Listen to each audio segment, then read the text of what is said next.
Late C be n n cross n real matrix, यानी किसी एक रियल मैट्रिक्स है जिसका साइज एन क्रॉस एन है. Let W be the vector space span by identity C square and so on up to C raise to the power 2n. The dimension of the vector space W is. जब भी हम dimension निकालते हैं किसी भी vector space या सब space की, तो सिंपल सा मीनिंग है कोई भी एक रैंडम एलिमेंट या आर्बिट्रेरी एलिमेंट वहां से पिक कीजिए. यहाँ पर जो W है, W स्पैन हो रहा है एक सेट से, तो सिंपल सी बात है मैं W को लिख सकता हूँ स्पैन ऑफ, जो कि दे रखा है identity C square and C की पावर 2n. इस तरह से इस डायमेंशन निकालने के लिए हमें बेसिस की जरूरत पड़ती है, लेकिन यहाँ पर स्पैन दे दिया है. बेसिस एक्चुअली क्या होता है? बेसिस होता है स्पैनिंग प्लस लीनियरली इंडिपेंडेंट. आप बेसिस को हमेशा ऐसे अंडरस्टैंड कीजिए जैसे कि इन्फिमम और सुप्रीमम होता है.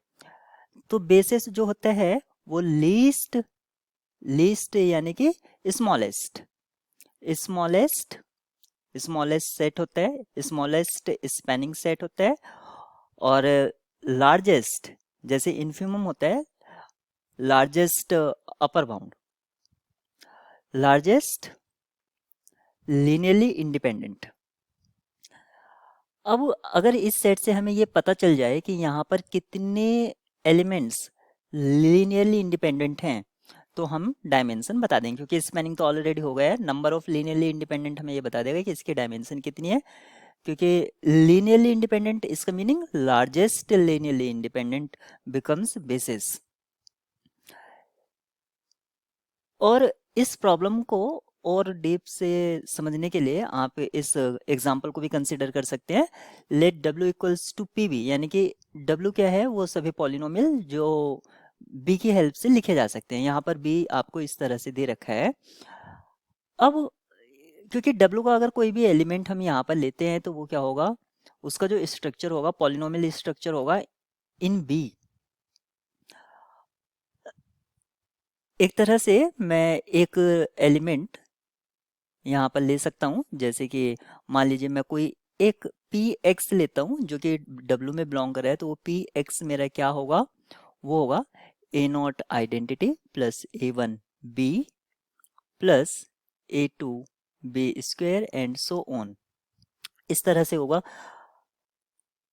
अब जो हमारी प्रॉब्लम थी, जो हमारी एक्चुअल प्रॉब्लम है जिसको हम सॉल्व करना चाह रहे हैं, हमें यहाँ पर नंबर ऑफ लीनियरली इंडिपेंडेंट या कुछ इस तरह से हमें कुछ इंफॉर्मेशन मिल जाए कि हाँ यहाँ पर कितने एल वेक्टर्स हैं.